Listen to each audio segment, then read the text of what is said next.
My mother isn't even cold in her grave, and you've already brought her into this house." That was the first sentence Laura heard from Ethan, on the very night she moved in.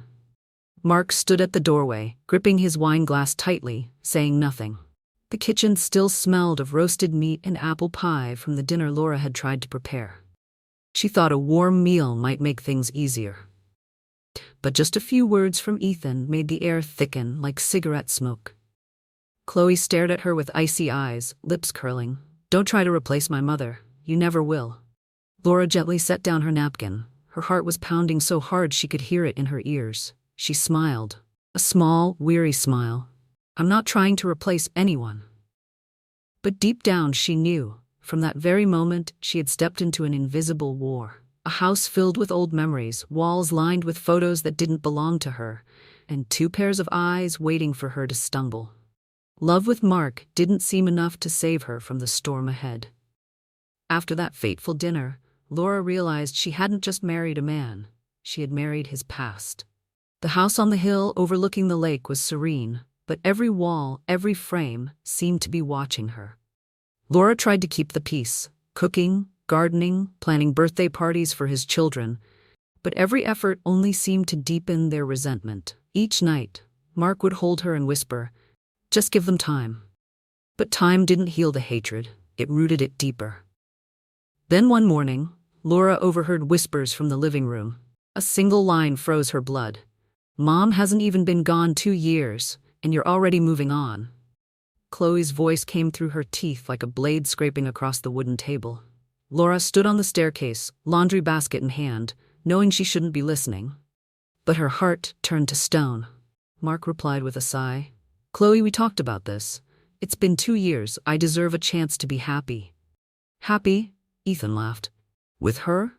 He spat out the last word as if throwing garbage out the door. "She's not Mom, Dad. She never will be." Laura turned away, silently retreating to her room. The door closed, but their words echoed in her head. She sat on the edge of the bed, gazing around the room Mark had painted pale blue, the color he said would make you feel at peace. How ironic. This room, this house, this life, all built on the ashes of another woman. Day after day, Laura lived like an unwelcome guest in her own home. Ethan came home late, avoiding dinner. Chloe locked herself in her room, only coming out when she was sure Laura was elsewhere. In the mornings, as Laura made breakfast, they would grab their coffee in silence and leave without a word. Once, she left a note on the table. "I made blueberry pancakes, your mom's favorite recipe. Hope you'll like them." She waited all morning, but when she returned, the plate was untouched, pancakes cold. Only a pencil scrawl on the paper, "Don't pretend to be her." Laura held the note, her hands trembling, not with anger, but sadness. She never wanted to replace anyone, yet everything she did was filtered through the ghost of the woman who came before her. One autumn evening, Mark hosted a small dinner for a few colleagues. Laura spent all day preparing, tablecloths, scented candles, Napa Valley wine. But when Ethan walked in, he glanced around and said loud enough for everyone to hear, "Wow, Mom hated candles, said they were tacky. Guess someone's trying hard to erase her taste." The room fell silent. Laura kept her smile, quietly pouring the wine. When the guests left, Mark cleaned the table in silence. Laura approached him softly. "I'm not trying to replace anyone." He set down his glass and sighed. "I know, but they're not ready." "Mark, I'm trying, I really am, but they won't give me a chance." He avoided her eyes. "Just give them more time." Laura nodded, but inside she felt hollow. Time, she thought. That's what people say to someone dying slowly in silence. One October afternoon, Laura heard laughter from the living room. She went down to find Ethan and Chloe looking through their late mother's old photo albums. Warm images, the blonde woman smiling by the lake, the children tiny and laughing. As Laura approached, they quickly shut the album. Ethan said coldly, "This is family stuff. You wouldn't understand." Laura stood still. "She seems like a wonderful person." Chloe's voice was sharp as ice water. "She was, until you showed up."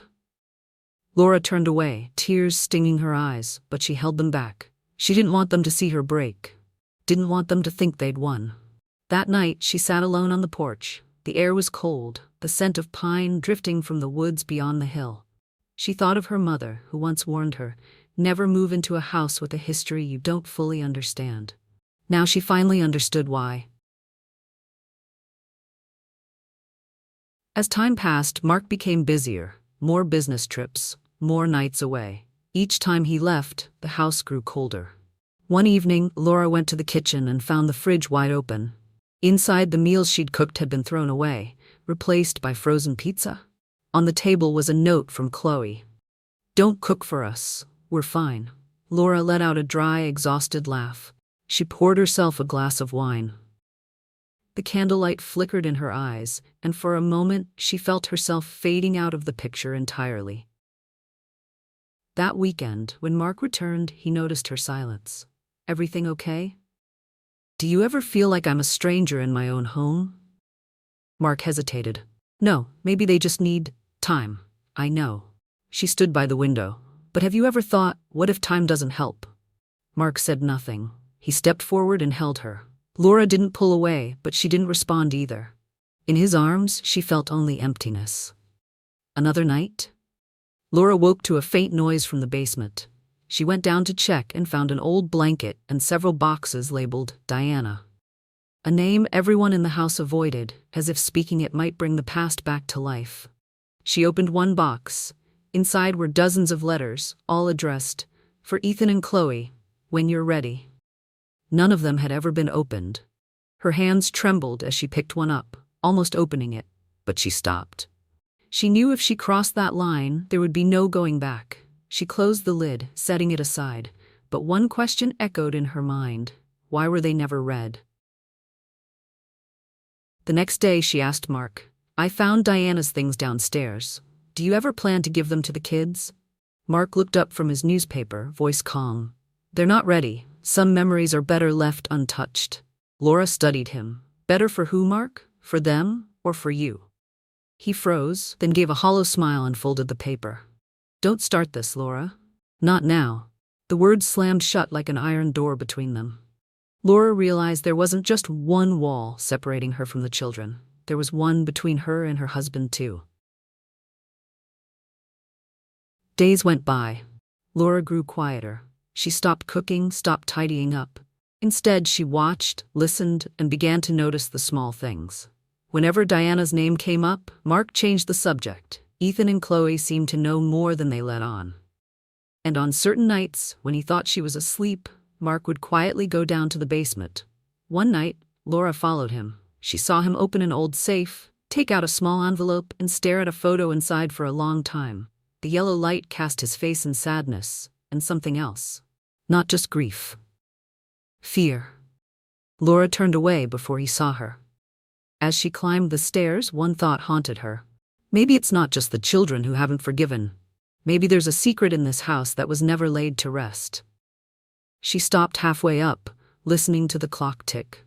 The house seemed to breathe, slow and heavy. In the moonlight through the window, she saw it clearly. The walls weren't just made of bricks and mortar. They were built from lies, guilt, and words left unspoken. And she knew she would have to break them down, no matter the cost. Some houses don't need screams to feel suffocating. Silence is enough. Laura lived in such a house where every photo frame held the same face, Diana.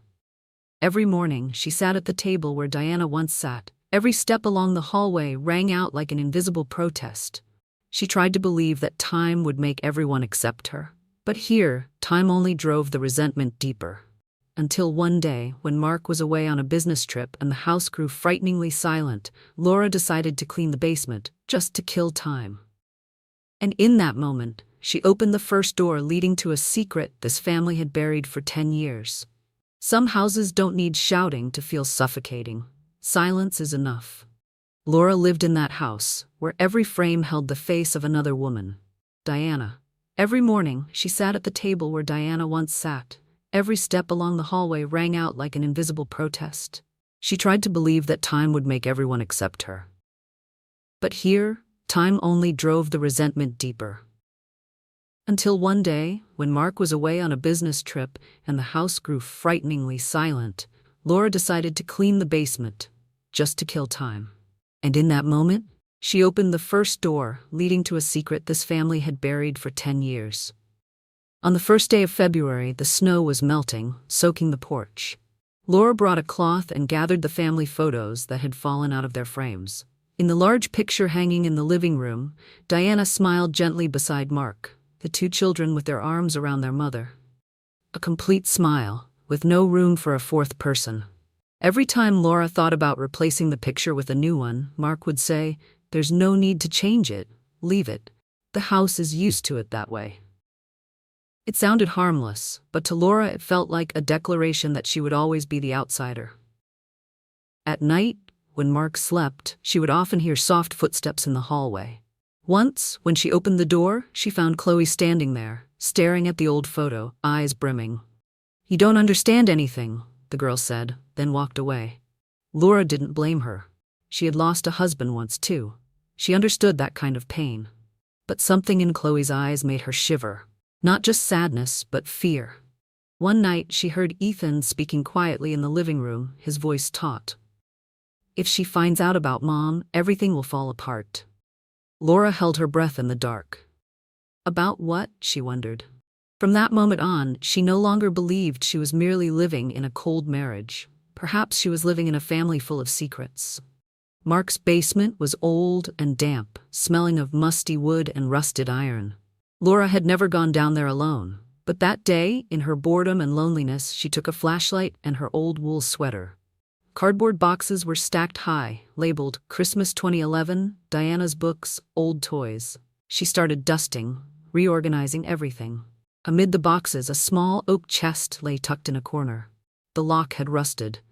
When she gently pried the lid, dust billowed up and the smell of time flooded the basement. Inside was a box of old photos, Polaroids already yellowed. In them was Diana, young, her blonde hair tied back, kind eyes. Beside her were two small children, grinning in the sunlight. Laura smiled for a fleeting moment. Then she saw a bundle of letters tied with a blue ribbon. On top, in slanted handwriting, "To Ethan, when you're strong enough to hear the truth." To Chloe, "If I'm no longer with you." Laura's heart tightened. Beneath the letters were a few unused checks and a silver USB drive, carefully wrapped in a velvet pouch labeled, "For the kids, when the time is right." She sat in the dark, the beam of her flashlight slicing across the word time, like a bright blade. She brought the box up to the living room. Outside, the wind battered the window frames. Mark would be home tonight? Should she show him? Reason told her, this is their family's business. But her heart answered, and if they're hiding something, then what? She poured herself a glass of white wine and sat on the sofa. The letters trembled lightly in her hands. Each one began in an intensely emotional voice. Not exactly like someone about to die, but like someone afraid of being misunderstood. Mark is not the man everyone thinks he is. He's very good at hiding. He always says he does everything for the family, but sometimes I'm not sure he remembers what family means anymore. Laura stopped reading. The image of Mark rose in her mind. The gentle, courteous man who always knew how to make her feel safe. Was this the same person Diana was talking about? The doorbell jolted her. It was Ethan. He saw the wooden box on the table and went pale. Where did you find that?" Laura didn't have time to answer. He strode over and snatched the box, sending a few photos scattering across the floor. One of them showed Diana in a hospital, gaunt, eyes sunken but still smiling. "Don't touch my mother's things," Ethan growled. "Calm down. I was just cleaning or trying to replace her one more time." The sentence slapped her across the face. Laura stood frozen. Ethan clutched the box and left, the door slamming behind him. That night, when Mark came home, Laura told him everything. He was silent for a long time, then said softly, "You shouldn't disturb the past. Some things are better left alone." But that USB might be her message to the kids. Mark looked straight at her, his voice dropping. "Laura, I've told you, Diana's past isn't your business. Don't make me say it again." His voice was no longer that of the gentle husband Laura knew. It was cold and heavy as steel. She didn't sleep that night. From the upstairs window, she saw Mark go down to the basement, flashlight in hand. The next morning, when she opened the box, the USB was gone. She asked Mark. He said he didn't know. Ethan avoided her. Chloe said, "There are things my mother didn't want anyone touching, especially you." Laura didn't respond, but from that moment, she knew she had touched what was never meant to be touched.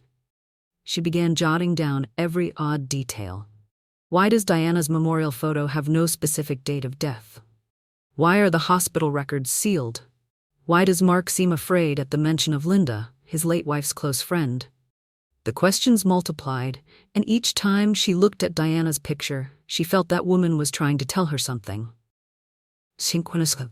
By the end of the month, Laura received an envelope with no return address.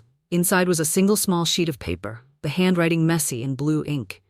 "If you truly want to know who Diana was, go to St. Mary's Hospital, ask for Nurse Linda, but be careful, they won't want you to know." Laura sat for hours, gripping the note until it crumpled. Outside, the wind moved through the trees. Inside her, a real storm began to form. Mornings in the suburbs of Oregon always carried the smell of wet grass and the garbage truck passing at 6:15. Laura brewed coffee in Mark's old machine and poured it into a porcelain mug that read, "Family is everything." A slogan that sounded warm but in this house felt like a cruel reminder. The calendar on the fridge was full of notes. Ethan, interview 10 a.m., Chloe, therapy 4 p.m., Costco run, church potluck. All that ordinary American rhythm could fool you into thinking everything was fine. But the small details, Diana's pushpin photo on the bulletin board, the dish towel embroidered with the letter D, and the way Mark dodged every discussion, all shoved Laura into a damp gray zone. She told herself to be patient. But patience, in seemingly perfect American families, is sometimes just a way to postpone the storm. Laura set the box on the dining table, brushing the dust off the lid as if stroking a sleeping animal. Inside were yellowed Polaroids, concert tickets from Portland in 2012, a few letters tied with thin twine, and the silver USB with a strip of tape that read, "For the kids, when the time is right." Her heart skipped. That phrasing, "when the time is right," sounded like a last testament, or a clock waiting for the exact moment to explode. She called Mark. He walked into the kitchen, tie still loose, a trace of woody cologne lingering. The moment he saw the USB, his gaze jolted, like a handbrake yanked in the middle of a highway. "I found it in the basement," Laura said, trying to keep her voice steady. "In Diana's photo box." Mark looked out the window where the neighbor was walking a dog. "Just put it back where you found it," he said, not meeting her eyes. "Mark, this is..."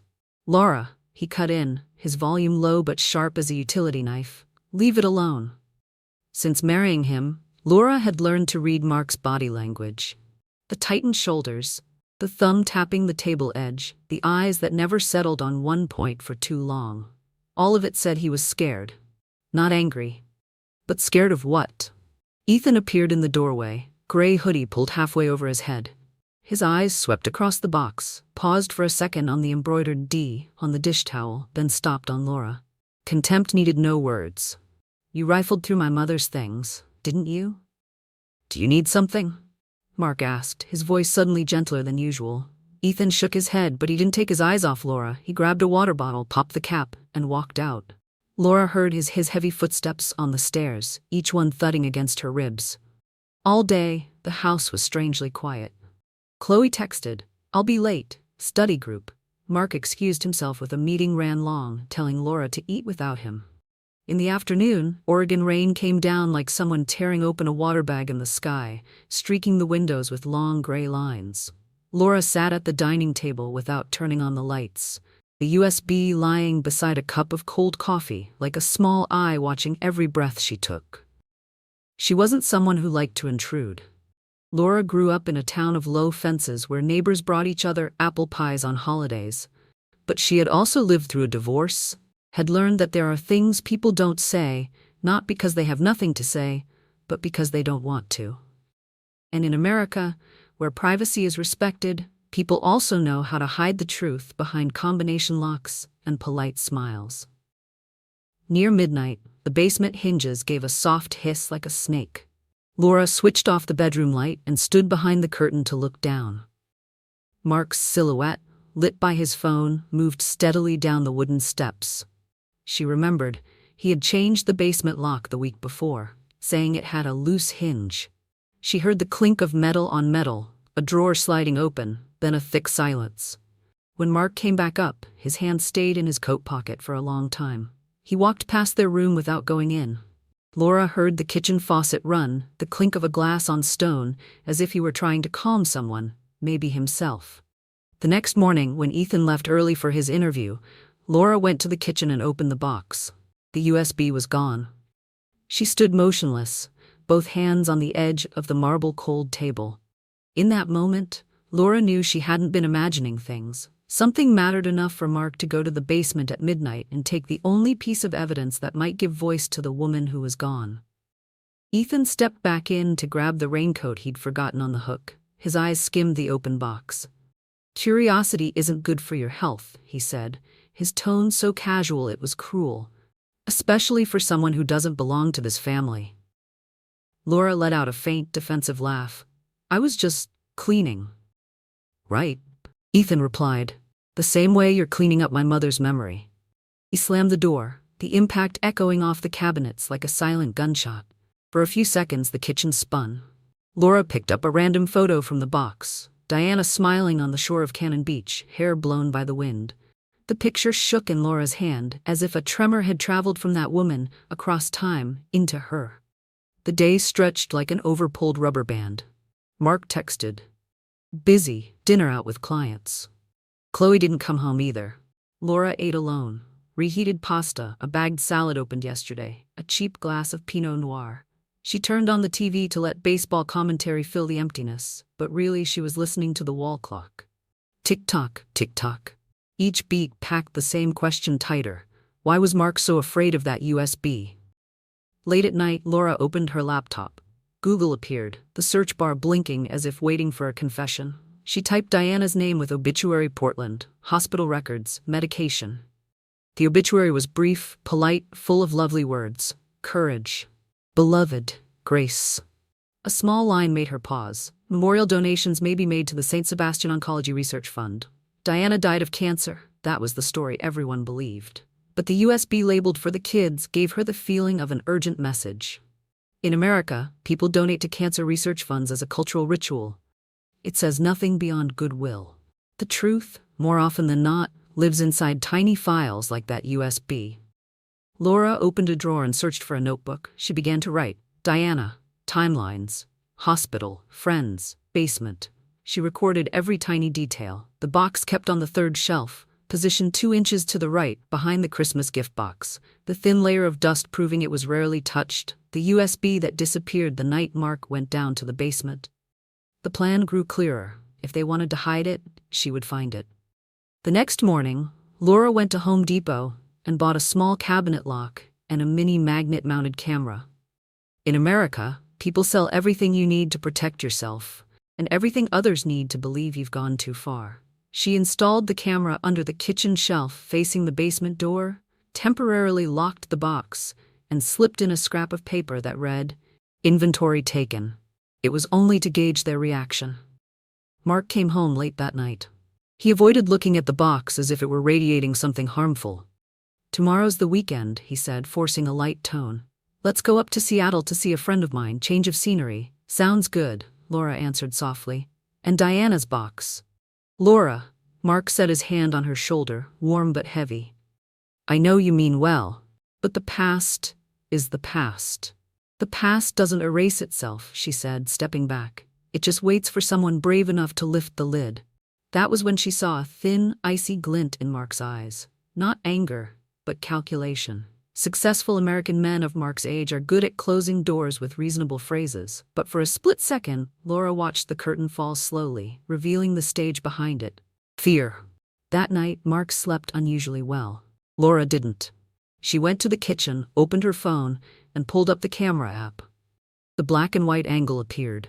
Basement door shut tight, darkness lying over it like fog. She drew her hands back, brewed an herbal tea, and waited. Sunday morning, Ethan left for church with a friend and Chloe texted she'd be home for lunch. Laura opened the cabinet, pretending to search for a tablecloth. The small lock she'd attached yesterday had been snapped cleanly, neatly, as if someone had only brushed it. She opened the box. Amid the pile of photos, a small empty space, like a kiss mark left by time. exactly where the USB had once lain. And one more thing, a letter tied with thin string had been moved. Its fold was freshly creased. She held the letter up to the light. Diana's handwriting was sharp. "If this reaches you, I'm sorry I didn't tell you sooner." Laura put it back as it was, her heart pounding. Outside, a car door closed. Ethan was home. He walked past the kitchen, paused for a beat, then looked straight at her. "What are you looking for?" he asked. "Tablecloths," Laura said, pointing to the drawer. "I thought we'd have lunch in the backyard for some fresh air." "Don't turn my mother's house into a stage for you to reconstruct memories," Ethan said evenly. "We don't need that." "If your mother left something for you, wouldn't you want to know?" Laura asked, her voice no longer shaking. Ethan pressed his lips together. Something flickered in his eyes, uncertainty or fear, then vanished. "If there was anything, she would have told us," he said, and left. Laura leaned back against the cabinet and drew a deep breath. The skin at the nape of her neck prickled, instinct sounding the alarm. The air in the house thickened like the hush before a storm. American families often deal with tension through therapy, jogging, and backyard barbecues with a light country playlist, but there are cracks politeness can't fill. This crack had just made its first sharp sound. In the afternoon, Chloe came home. She was gentler than her brother, but her eyes were paneled with glass. "Daddy said we're going to Seattle," she said. "Are you coming?" "I'll stay," Laura replied. "I have things to do." Chloe nodded and pulled out her phone. Laura saw the screen reflect a photo.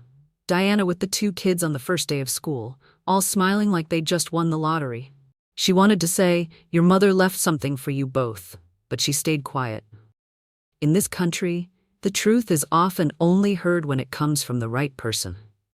As evening fell, Mark packed a suitcase and gave Laura a hurried hug. "Don't worry," he said, "it'll all be fine." When the door shut, the house sank into a suspicious silence. Laura opened the camera app again. In the grainy dark, headlights swept across the window, then vanished. She locked the door, drew the curtains, and left the kitchen light on its lowest setting. On the table, she placed a fresh sheet of paper, a contact list she had carefully compiled. Linda, nurse; Jared, Diana's college friend; Father Thomas, church that handled the funeral; St. Sebastian Hospital Records Office. She knew that in America, medical records are strictly protected. She wasn't counting on miracles. But there are always people who remember, clerical oversights, old appointments lingering in email. She also wrote, "Ring camera, check history, check lock repair log, Mark's credit card bill from last week." She was no longer the woman begging to be accepted in this kitchen. She was the one who would switch on the light and look straight at the dust under the cabinet. Before bed, Laura opened a small drawer and took out the silver cross Diana had left in the box. Not to wear, but to place in her palm. Not out of faith, but because she needed something with weight to remind her. A truth had once been entrusted to the children. And at this point, the only person clear-headed enough to find it might be her. She turned off the light.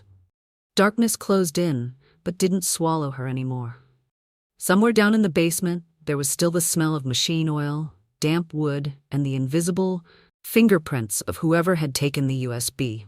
Laura rolled onto her side and whispered to herself, "A promise not grand, but steady as Oregon rain. If they want to hide me from it, I'll find it on my own." And in that very moment, she knew. The first hairline fracture had opened into a fault that could never be sealed by silence. A vortex of secrets was waiting, and for the first time since she set foot in this house, Laura was no longer afraid of being hated. She feared only one thing, that what she was about to learn would leave no way back. 3 weeks passed since Laura left the house by the woods. Mark didn't call, neither did Ethan or Chloe. Every night, she lay on the bed of a cheap motel in Newport, listening to the rain hammer the tin roof, as if reminding her she was just a stranger in the story of her own life. But something wouldn't let her go. The image of the silver USB missing from the basement, Mark's startled eyes, and the way he dodged every question about Diana, all of it fused into a creeping dread. Laura knew that unless she found answers, she would never sleep again.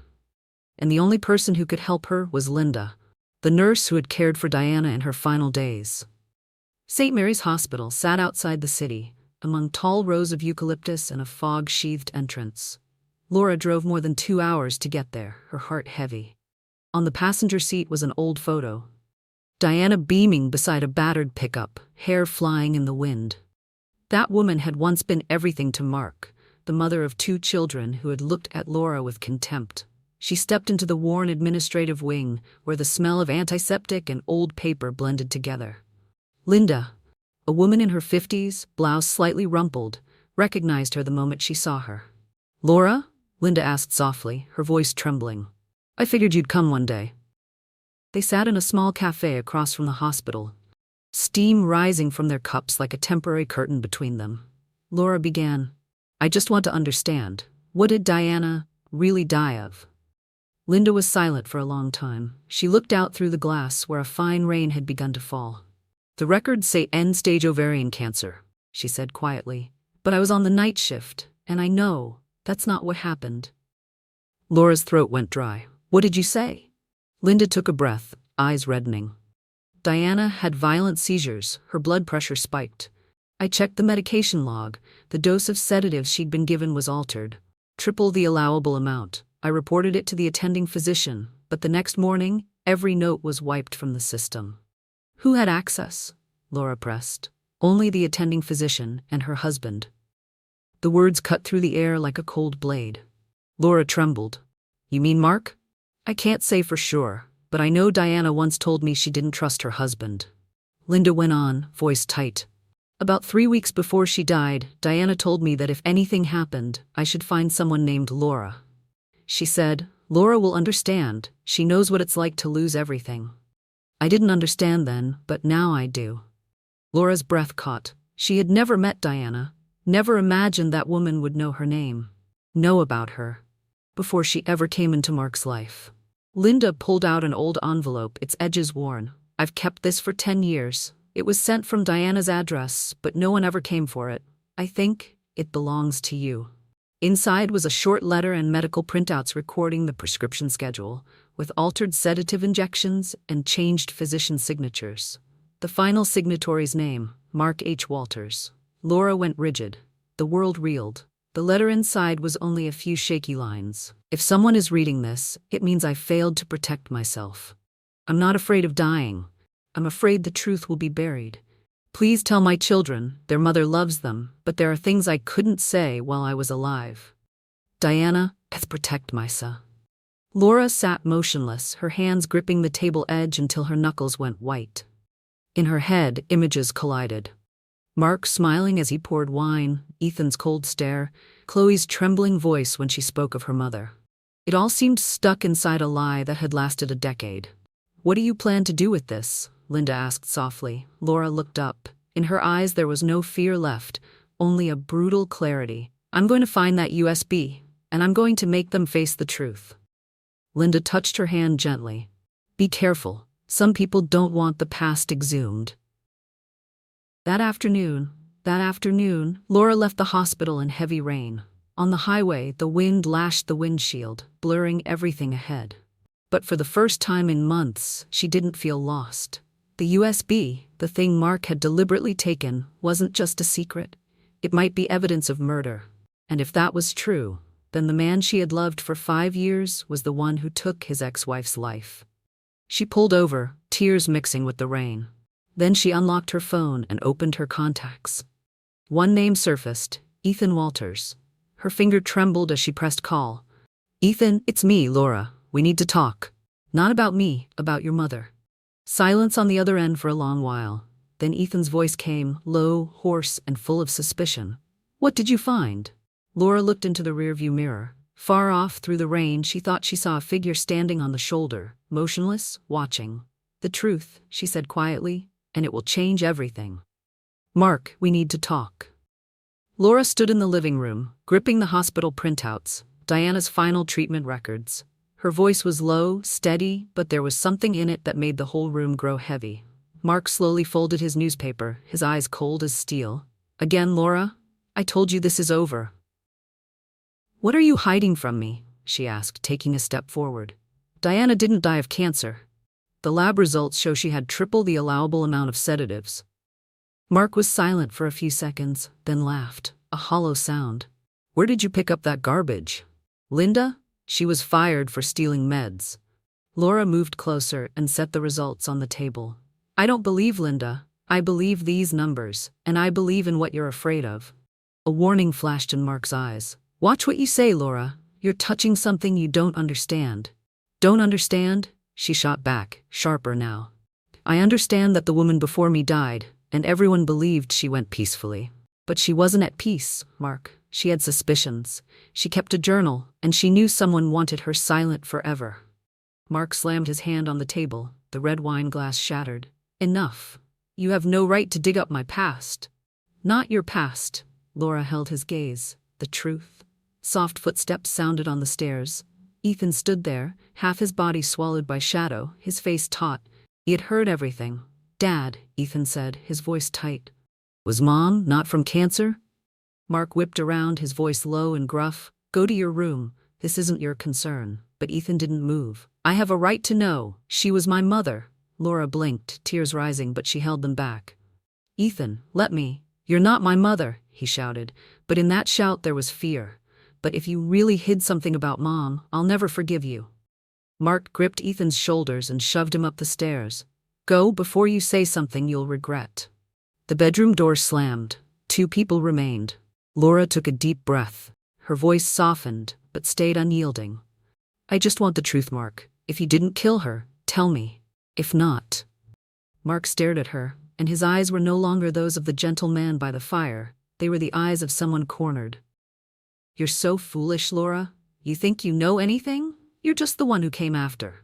Without me, you'd still be in that shabby rental in Portland. Laura froze.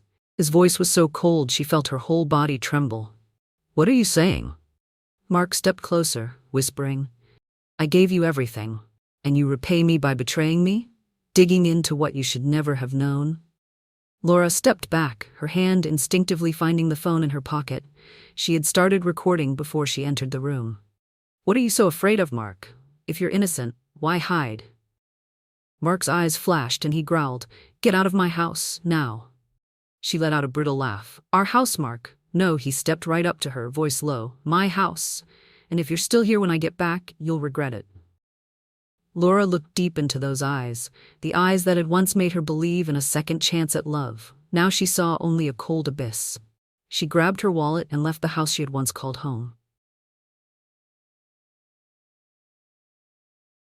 3 days later, Laura stopped at a small roadside motel on the Oregon coast, about 43 miles from Portland. The night sea was ink black. Waves roared in the cold wind.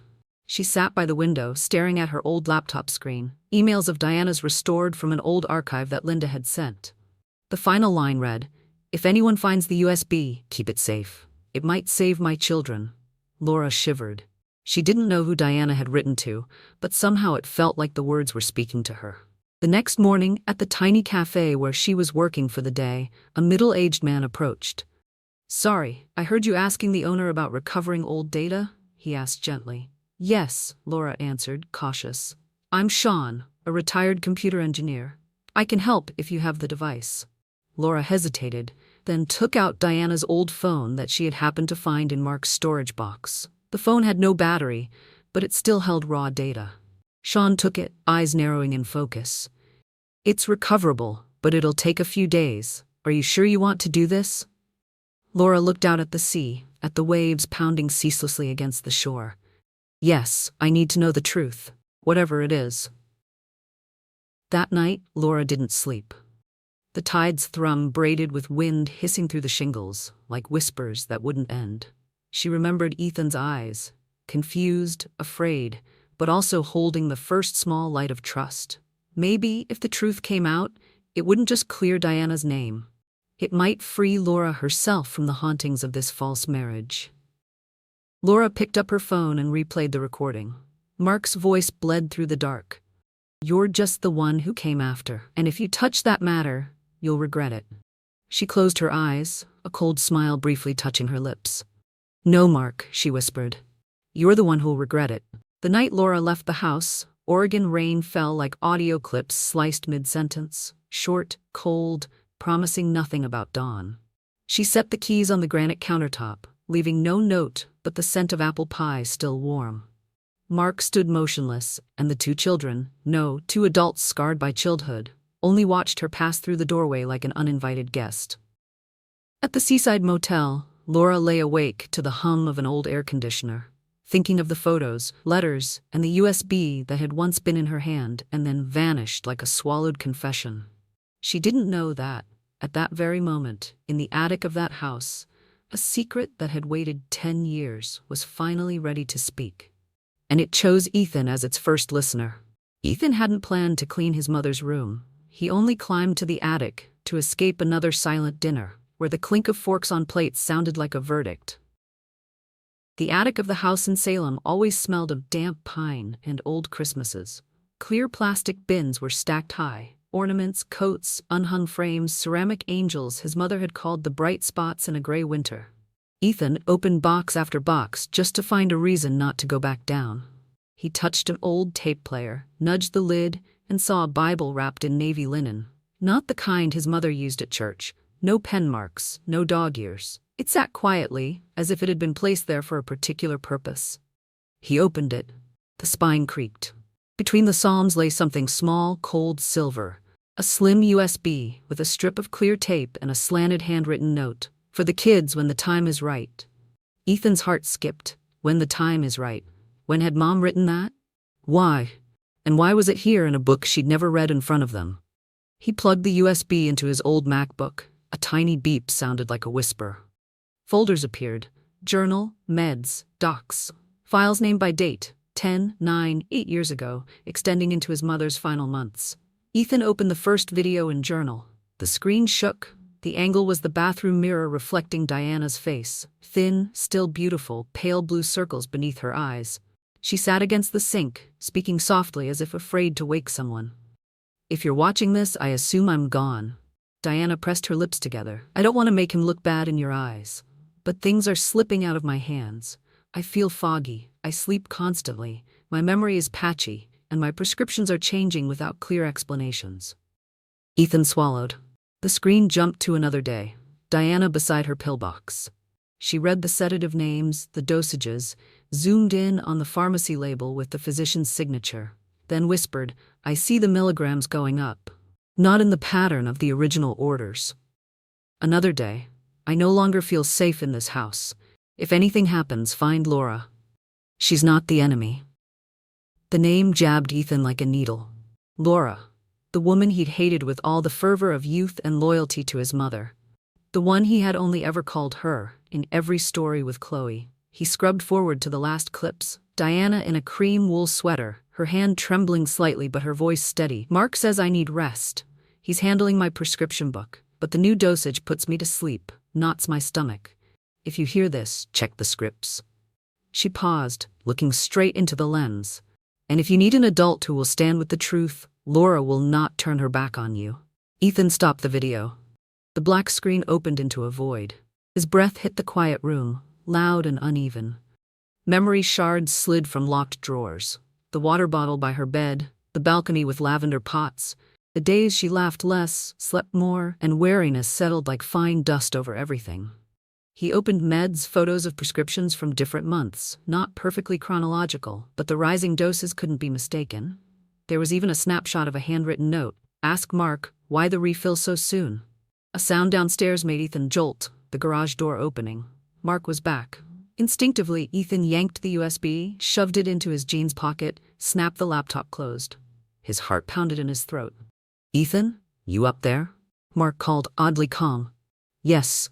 Come give me a hand. Ethan descended. The wooden ladder creaked. Chloe sat at the kitchen counter, looking at her phone, face blank. Mark set paper grocery bags on the island and looked up at his son. Your mother would be glad you're clearing the attic. Good. Ethan didn't answer. Since when had your mother become a phrase used to shut down every question? That night, Ethan lay still, the USB a hot coal in his pocket. He wanted to tell Chloe, to ask Mark, to call Laura, the name he'd spat for the past 2 years. But all he could do was press his thumb to the edge of the USB, feel the rough strip of tape, and toss until near dawn. As for Laura, at the seaside motel, she had learned to sleep to the sound of waves like someone patiently knocking on the rocks. She drank black coffee from a paper cup and watched fog wrap the tiny parking lot. That day she went to a phone repair shop on Main. A sign read data recovery, no questions asked. The computer tech, name tag Miles, about 37, in a worn hoodie with the tired eyes of someone who reads logs more than poems.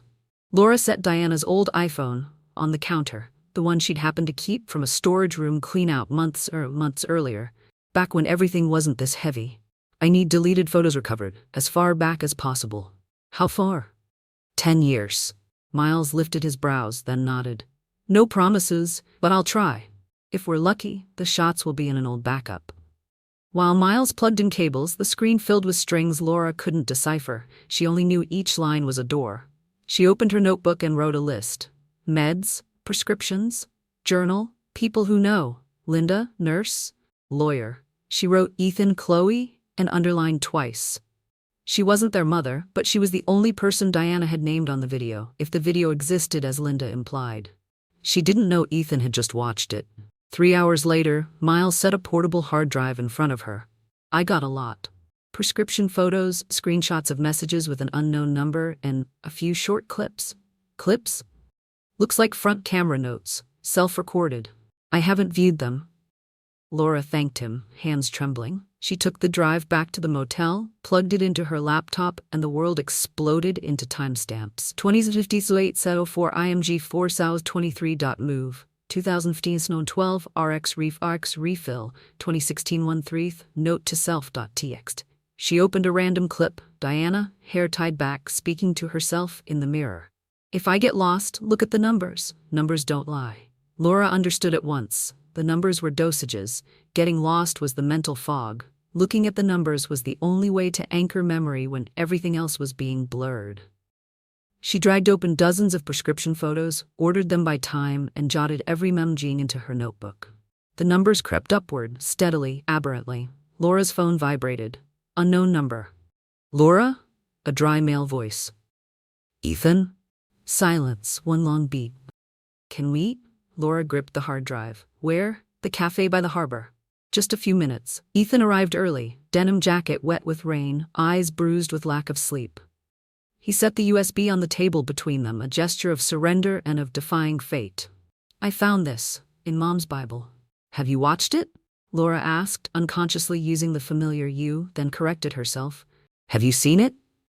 Enough to not sleep. Ethan looked straight at her. Why did she mention you? Laura drew a breath.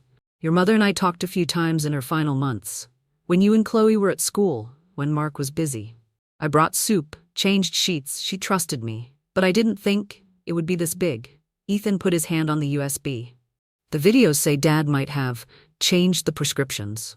I don't want to accuse anyone without proof. Laura pulled out the hard drive Miles had just recovered. But I have this. Prescription photos, some clips, and a consistent timeline. If we splice them together, we can show abnormal dosage increases. Ethan swallowed. Chloe needs to know. Right, but first, we back up everything. Many copies, many places. They went to a public library, borrowed a computer, and made 3 backups, one to the cloud, one to a new hard drive, one hidden in an email only they knew. Laura texted Linda, I have evidence. Need to meet. Linda replied with a single clenched fist emoji. When they stepped out of the library, the rain had eased. Ethan stood on the steps, looking out at the soaked street. You know, he said softly, I hated you because I thought you were taking Mom's place. Laura watched the beads of water clinging to the awning. And I hated myself for not coming sooner. Maybe we were both wrong. Ethan lifted his eyes. The right thing is to bring this to light. Ethan's phone buzzed. Mark? He looked at the screen, hesitated, then silenced the call. A new message flashed. Where are you? And another, we need to talk about the attic. Ethan turned pale. He knows. Then we move faster, Laura said, her voice so steady she surprised herself. Tonight, bring Chloe to me. I'm at the Seacrest Motel. No texts about details. We meet in person. What about Dad? Let him think you're wavering. Let him talk. Don't argue. Don't reveal anything. Ethan nodded, slipped the USB into his inner pocket. I'll come. Late that night, Chloe stood at the door of Seacrest Room 12, pink raincoat still dripping. She looked at Laura, hesitant. Ethan said, It's about Mom. Come in. Laura said, opening the door. The room was small, clean, smelling of sea salt and fresh coffee. Ethan was already there, laptop open, the hard drive and USB laid out neatly like a small altar to the facts.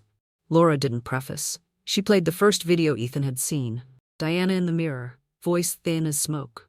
Chloe let out a tiny "oh," then pulled out a chair and sat, eyes glued to the screen. Laura moved to the prescription photos, explained the dosage levels, pointed out the time pattern anomalies. Ethan added details from the USB, his mother's handwritten notes, the line about refill too soon. When the final video ended, the one where Diana looked straight into the lens and spoke of Laura, Chloe broke down, not with loud sobs, but with a cry that snapped the hard shells she'd worn for 2 years. "I'm sorry," she said to Laura between shallow breaths. "I thought you wanted to replace Mom." Laura shook her head. "I just wanted to keep a promise to your mother, and now, to both of you." Ethan wiped his eyes and shifted into practical mode like a young soldier. "Plan? Tomorrow we see a lawyer," Laura said. "Before that, we meet Linda for a statement on the meds and symptoms. We need a clinical doctor to review the records, to verify the link between dosage and presentation." Chloe inhaled. "What about Dad? Your father has the right to hear the truth properly, in court." The window was ajar. Ocean air slipped in, raising gooseflesh along Laura's arms. Ethan's phone buzzed again. This time a string of short messages from Mark. "Don't let anyone split this family. Your mother asked me to handle the meds. I love you both." And finally, "Come home, Ethan." Ethan glanced at his sister. "He's scared. And more dangerous," Laura said, her voice turning hard. "We switch rooms, pay cash, no breadcrumbs." She packed quickly. Hard drive, USB, notebook. Chloe stood, wiped her tears, and, for the first time, reached for Laura's hand. "Let's go, Mom." The word slipped out, light as a mispronunciation, heavy as an oath. Laura paused half a beat, then nodded. "Let's go." They left Seacrest through the back door, the 3 shadows stretching across the damp concrete. Above, clouds tore into thin ribbons, revealing a few stars. Ethan opened the door of the old sedan, placed the USB in the glove box, then changed his mind. He took it out and handed it to Laura. "You keep it?" "No. Mom keeps it." Laura took it, feeling like she was holding the final key to a room locked for 10 years. She looked toward the road leading to Highway 101, where reflective signs flickered. Ahead lay the night. Behind them, a house full of ghosts, and in their hands a truth no one wanted to hear. A message from Miles popped up. "I found 2 more clips. Important. Tied to the prescribing doctor. Come back when you're safe." Laura replied, "I'll be back, thank you." The car rolled forward. In another corner of the city, Mark sat alone in the kitchen, one hand on the cold stone countertop, staring at the ceiling as if the answers were etched there. He didn't know that the numbers he thought were merely dosages had turned into a timeline, and timelines hide from no one. In the back seat, Chloe leaned her head against the window and whispered a sentence only Laura could hear. "Mom chose the right person." Laura didn't answer. She watched the ribbon of black water open up beneath the tires, her hand gripping the USB so tightly, her knuckles went white. When the time is right, those handwritten words were no longer a condition but a call to action. And the right time was now. It had been nearly a year since the day Laura walked into that house, a place once full only of cold stares and photographs of the wife who was gone. But everything had changed. Now Ethan and Chloe sat beside her, no longer 2 children filled with hatred, but people who were searching for the truth with her. That small USB, once hidden inside a Bible, was now the spark for the biggest storm. Laura was no longer the silent, long-suffering stepmother. She was the only one clear-headed enough to see the real picture behind the smiling lies. And today, they would reopen the files, not just of an inheritance dispute, but of a crime buried for 10 years. The law office was drenched in afternoon light. The smell of coffee and old paper mingled, as if every secret were being pulled into that thickened air. On the wall hung a photograph of Diana, taken in her last year. A gentle smile, bright eyes, and a sadness Laura had never noticed before. "Let's begin," rasped Mr. Harris, the Millers' former family attorney. He opened a worn leather briefcase and drew out a sealed file. "I thought I'd never have to look at this paperwork again." Laura glanced at Ethan. His hand was clenched so tight it had turned white. Chloe sat still, her eyes fixed on the first page. A copy of the will. Date signed 3 weeks before Diana's death. The signature. Apparently Diana's, but the ink lines, the pen strokes, the faint tremor, all were a little too perfect. This signature, Harris said quietly, was reproduced, not handwritten. I can't believe Mark did this. Ethan's fists tightened. He transferred everything, the house, the shares, the savings, into his own name. Laura took a breath. And after that? After that, he sold Diana's small pharmaceutical company to a conglomerate he'd worked with. The money vanished into phantom investments. The air grew heavy. Chloe's hands trembled as she opened her laptop and slid the silver USB into the port. The screen lit up. The final video file from Diana appeared. A weak voice, but clear. If you're watching this, my loves, I'm probably gone. Trust Laura. She'll know what to do. Tears slid down Ethan's cheeks. He looked at Laura for the first time, without hatred, but with gratitude. But the moment they left the office, Laura spotted a black SUV parked not far away. The engine was running. The person inside wore dark glasses. A camera was mounted on the steering wheel. Don't look again, she murmured. Just keep walking. The three of them moved quickly into the lot.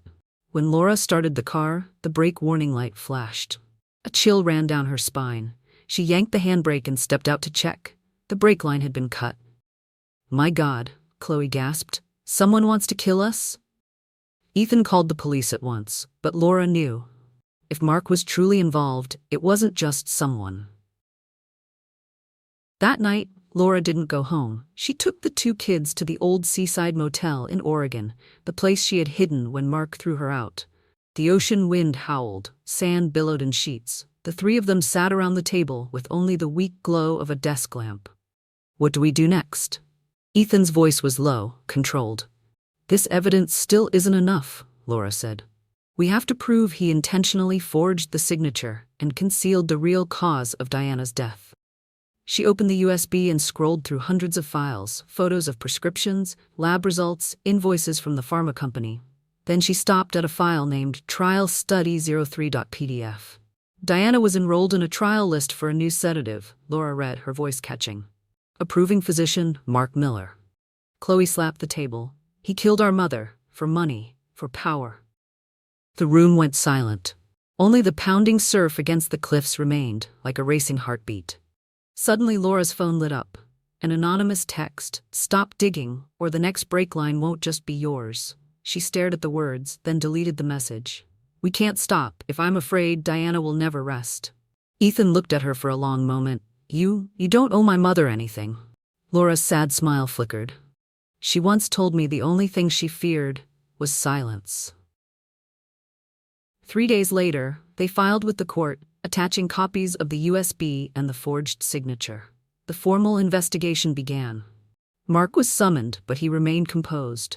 He hired a top Portland legal team, trying to prove Diana had been mentally unstable, and the video was merely end-of-life hallucination. Meanwhile, Laura and the kids received anonymous calls, had her mirror smashed, their email hacked. But this time, they didn't back down.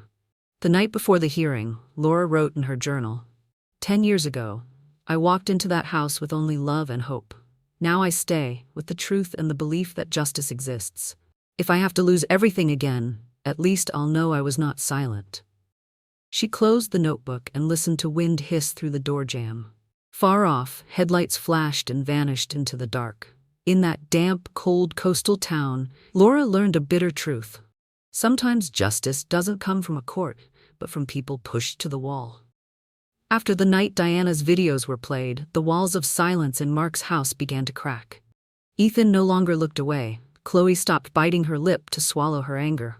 The three of them understood. Truth doesn't stand on its own. It needs support. Evidence, strategy, and courage.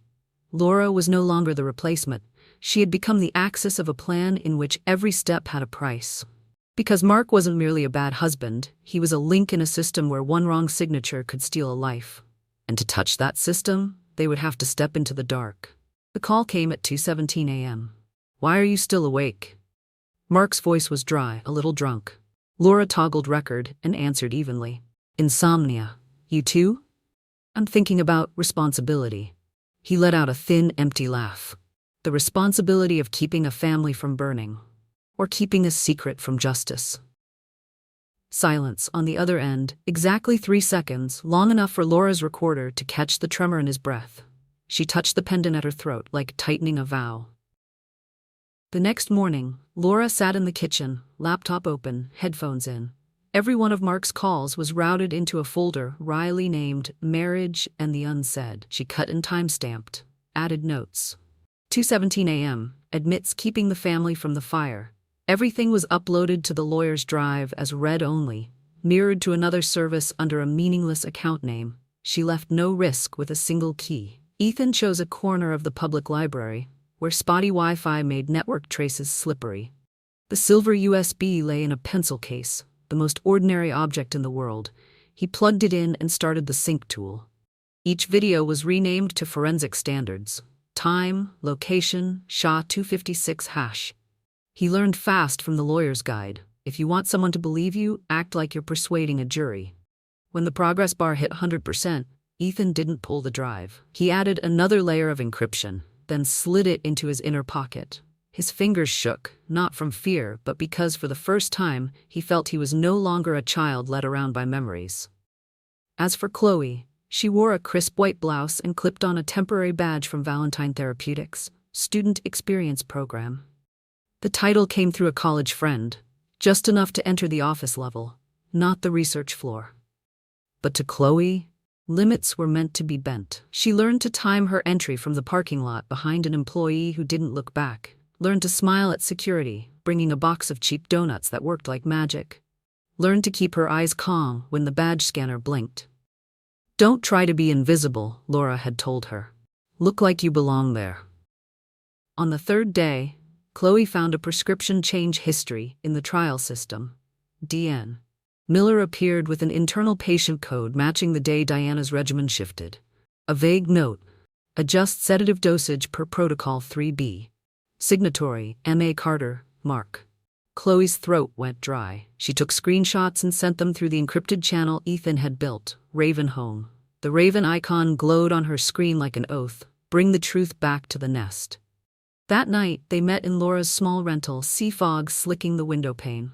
Laura spread a wall map, witness statements, timelines, who knew what, when. Mark didn't act alone, she said, lowering her voice. He needed a signer, a sender, a cover. Ethan drummed the table. He'll be suspicious. He knows we have the USB. Chloe looked at Laura, brow furrowed. If he strikes first with a legal attack, we're sunk. Laura opened a small wooden box and took out another USB, black. We'll give him what he wants. Ethan looked up. Bait, a decoy, only a sliver of the journal, nothing critical. The real evidence stays for the court. The plan began with an orchestrated coincidence. Laura called Mark, set a meeting at a riverside bar, where the sound system was always loud enough to veil the tiny recorder taped under the table. If you want to talk like a father, she said, eyes steady, then talk where others can hear. Mark arrived in a buttoned shirt, civility worn like armor. I don't want my kids hurt. But you hurt them, Laura said, placing the black USB on the table just enough for him to see. You have 24 hours to tell them the truth. If not, I go to the lawyer. Mark stared at the device like a man seeing himself in a mirror. What do you want? Justice for Diana. Justice, he smirked. Or revenge? Laura tilted her head. You know the answer. When Mark left, Ethan, seated at the back table, sent a trimmed audio clip to the lawyer. I don't want my kids hurt. The lawyer replied within a minute.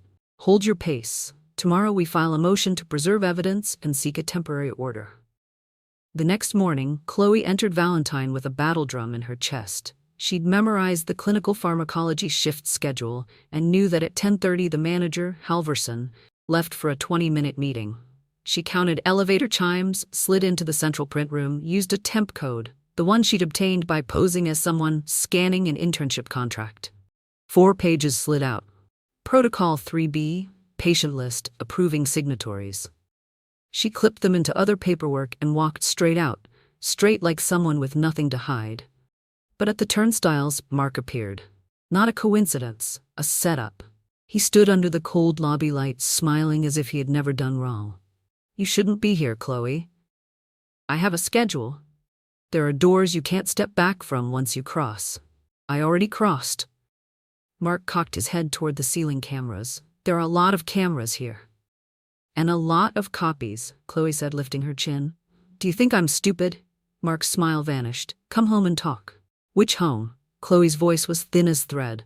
The one with Mom or the one with you? She walked past him. By afternoon, the motion to preserve evidence was filed. The lawyer video called all three. From this point on, each of you is a link, she said. Laura, keep recording, but nothing illegally entraps. Ethan, maintain full chain of custody. Chloe, stop at collection. No system intrusion. Chloe bit her lip. What if they delete? We filed the preservation order. Deletion is a crime. And if they delete anyway? Ethan asked. The lawyer stared into the camera. Then they burned their own house down. That night, a note was slid under Laura's door. Don't make yourself the enemy. Some truths should sleep. No signature. She photographed it, sent it to the lawyer, then burned the note in the sink and turned on the vent. They're scared, she whispered, reminding herself. Fear means they'll slip. Ethan found the first slip in a recovered log from Diana's old phone, an unsent text to Nurse Linda. If Mark changes the meds again, call the police.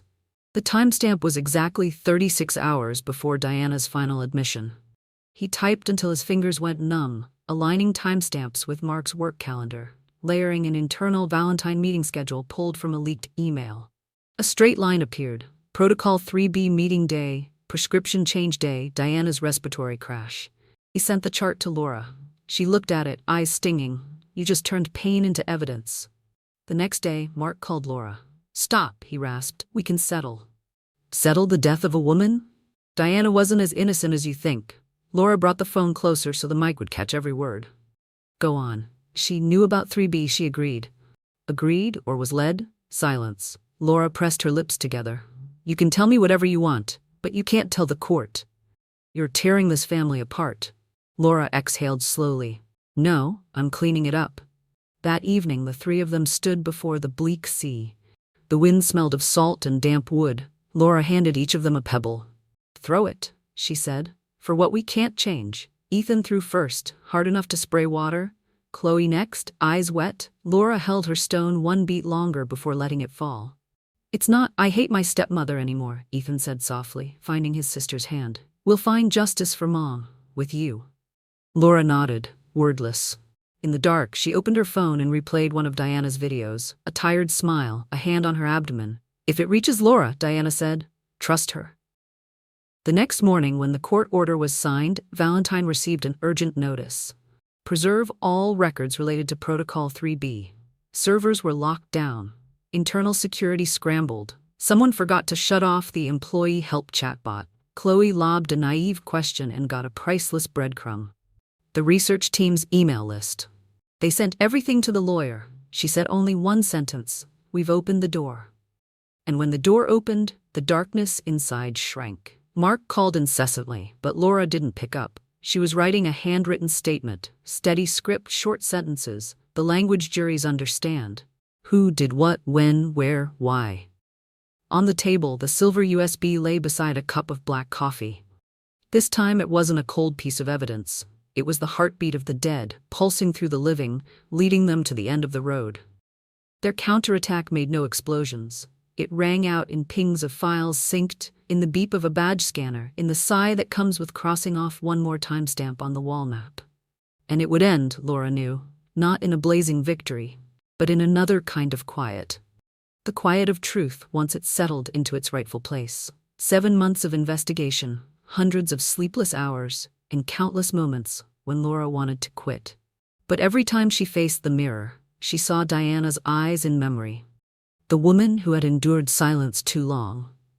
Laura understood. Some battles aren't fought to win, but to end the lie. When the trial day came, rain came down in sheets. Ethan took her hand at the courtroom door, and Chloe stood beside them, gaze steady. We'll finish this, together. Laura drew a deep breath and stepped into a room full of lawyers, memories, and guilt. Across from her, Mark, the husband who had once promised to protect her for life, now the man she had to face. Ladies and gentlemen of the jury. Mark's attorney's voice flowed, smooth, cold as steel. Mrs. Laura is the second wife.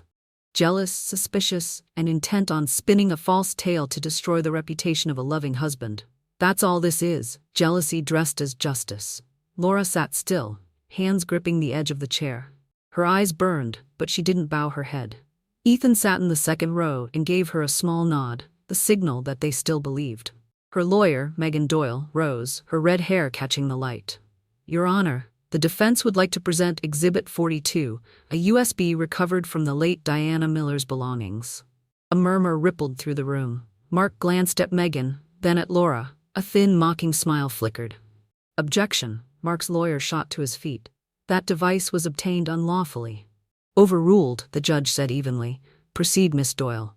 Megan plugged the USB into the projector. The big screen flared to life. A shaky image, the faint breath of a woman, Diana. The courtroom fell utterly silent. Day 27, Diana said, her voice hoarse. I'm no longer sure how much longer I'll live. Mark says it's just a mild sleeping aid, but every morning I see my hands shaking more. I'm scared the kids will never know. Ethan bowed his head, tears streaming. Chloe covered her mouth, fighting back a sob. Laura stared straight at the screen, the image of a woman she had never met, yet was bound to by an invisible thread. The truth. And if this reaches Laura... Diana lifted her head and looked directly into the lens. Trust her. She isn't the enemy. She's only doing what I no longer have time to do. A few jurors looked down, avoiding each other's eyes. No one spoke. Mark's attorney was sweating, scrambling to regain control. This proves nothing. That woman was under heavy medication. She could have imagined everything. Megan said nothing. She played the second clip. A prescription sheet appeared, along with Mark Miller's signature. Drug name, Zolnatrex. Experimental sedative, not approved for use. Date, 3 weeks before Diana's death. The judge frowned. Mr. Miller, care to explain? Mark drew a breath and stood. It was a mistake. I didn't mean. Didn't mean to what? Megan cut in. Kill her, or cover your tracks after you did? The air in the courtroom sank. Mark looked around for a sympathetic gaze, but Ethan and Chloe had already turned away. The judge struck the gavel. Enough. The court will recess for 10 minutes. As people rose from their seats, Laura remained still. Ethan came close and laid a hand on her shoulder. Laura, she trusted you before we did. Thank you. Laura smiled faintly, but inside she was empty. She had never wanted to be a hero, only to end this nightmare. 10 minutes later, when the court reconvened, Mark suddenly stood. I want to speak. His attorney tried to stop him, but Mark brushed him off. His voice trembled, stripped of arrogance. She was right. Diana, she found out about the drug. It wasn't supposed to kill her. I just wanted her quiet, just for a while. She was going to leave me, take the company. Everything. The courtroom went silent. Mark looked at Laura, his voice breaking. And then you came along. You believed in me. I thought if I buried the past, it would disappear. Laura answered softly, like a parting benediction. The past doesn't die, Mark. It waits. The judge struck the gavel, ordering Mark held in custody for his confession. Behind them, Ethan and Chloe clung to each other, tears overflowing. Laura stepped back and drew a long breath, not for victory, but because at last, Diana had been heard. She left the courtroom while the rain still fell outside. The door closed behind her, but Diana's voice continued to echo in her mind. Thank you, Laura. That morning, Multnomah County Courthouse was thick with the smell of coffee and damp rain blown in from outside. They say nothing is colder than October in Oregon, unless it's the eyes of a man about to lose everything. Laura sat in the front row, fingers interlaced, her nails pressed deep into her palms. She was no longer afraid, only a dry silence remained. 10 years of lies, 6 months of investigation, and a single video. Everything had led them here. As the judge read the final lines of the sentence, no one in the room breathed loudly. Defendant Mark Ellison is sentenced to 15 years in prison for document forgery and the intentional concealment of his wife Diana Ellison's death. The rap of the wooden gavel echoed off the courtroom's cold paneled walls. Laura did not close her eyes. She looked straight ahead, at the man who had once said he loved her, now bowing his head, hands shaking as he tried to retain a shred of pride. Ethan turned, eyes wet. He whispered to his sister, "He really did it, Chloe. He really did it." Chloe didn't answer. She gripped his hand, her other hand clamped around a court-branded notebook. Inside it, the USB they had submitted as evidence. Moments earlier, Mark's attorney had made one last attempt to salvage things. Mrs. Laura Ellison, he said, voice cold and sweet as a blade, is it true you attempted to access your husband's assets? You're using the cloak of justice to exact personal revenge, aren't you? Laura stood, calm. I don't need the assets. I need the truth. The courtroom buzzed, then fell silent again as the big screen at the back flickered on. Diana's final video played. The woman with short hair sitting in the dim light of a bedroom, her voice weak but clear. If you're watching this, it means I'm gone. And if Laura is there, trust her. She's the only one in that house who bears no guilt. Ethan's tears fell. Chloe broke down, covering her face. Mark shot to his feet. That's edited. That's not real. But his voice cracked, desperate, lost in the rising noise. The judge banged his gavel 3 times. Order. He read the sentence, each word cut slow and final. When it was over, Mark turned back to look at Laura, his gaze a mixture of resentment and pleading. Laura answered with an empty stare. You destroyed her, and you almost destroyed them too. As officers led Mark away, Ethan moved toward Laura. We were wrong. We hated you, but you kept our mother from being forgotten. Chloe choked out, voice shaking. We were wrong about you. Laura didn't speak at once. She opened her bag, took out a photograph of Diana smiling by the sea, the one she had kept since the first day she moved into that house. She only wanted you to be free, she said, her voice barely more than breath. The 3 of them stood together on the courthouse steps as the rain began to fall, slow drops washing away the years of deceit. None of them knew what the future would bring. But in that moment, among rain and tears, they knew that justice had finally been heard. Laura lifted her face to Oregon's ashen sky. Goodbye, Diana, she whispered. They're yours again. A thin ray of sunlight pierced the heavy clouds and fell across the wet steps. And for the first time in 10 years, the Ellison house was no longer a place of darkness. 12 months after the trial, the Oregon coast still smelled of salt and cold wind. Each morning, Laura brewed coffee and watched the waves break on the beach where she had once waited for news about Mark, the man she had once believed was fate. A peaceful life seemed to have returned, yet the fine cracks in her heart had never truly healed. Ethan and Chloe visited from time to time, bringing lavender, with smiles still a little stiff and eyes shadowed by the past. Then one afternoon, when Laura opened the mailbox, she found an unmarked envelope. Inside was an old photograph, Diana smiling, with a man who wasn't Mark. And so Laura realized the truth had never ended. I once thought justice was an ending. But no, it is only a beginning, fragile and full of shadows. When Mark was sentenced, the press swarmed my house. Second wife exposes husband's secret murder of his first wife. That's what they called me. I hated the way they said second. It made me feel like a flawed copy of someone who had died. Ethan and Chloe came the morning Mark was taken away. They said nothing, only set a bouquet of lavender on the table. I remember Ethan looking around the house that had once belonged to his mother, now packed with chaotic memories, files, photographs, and invisible wounds. Are you going to stay here? He asked, voice unsteady. I smiled. No, this place was never mine. I left that house that very afternoon, taking only Diana's old letterbox. Inside were letters she had never sent, one of them to me. If Laura finds this, perhaps she'll understand that I am not afraid of dying. I am only afraid my children will grow up in lies. I keep that letter in my wallet, a reminder that love, even late, can save. Time passed. I bought a small house facing the sea, where waves were strong enough to erase old footprints. I planted lavender, as a promise to Diana. Every spring the garden bloomed purple, and my heart settled. One day, while I was setting new lavender sprigs, Ethan arrived, not the angry boy from before.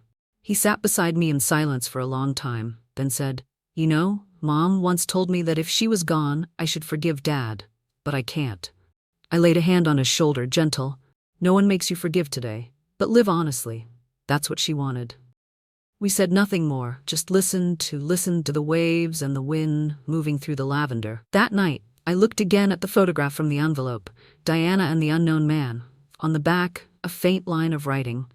He knew the truth before I did. My chest tightened. I searched the old files and realized the man was Diana's physician, the first to spot errors in the prescriptions, who then disappeared without explanation. Could it be that Mark hadn't acted alone?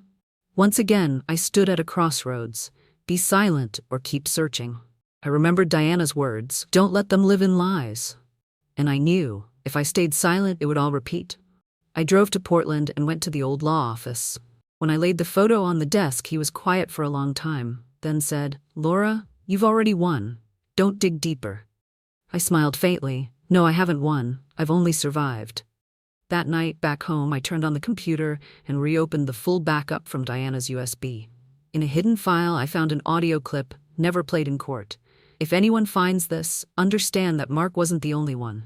There is someone else. The one who supplied the drugs, the one who made him believe I had to die. They called it a trial. I call it betrayal. I sat there a long time, replaying it until the surf outside blended with my sigh. A story that had seemed finished now opened a new chapter.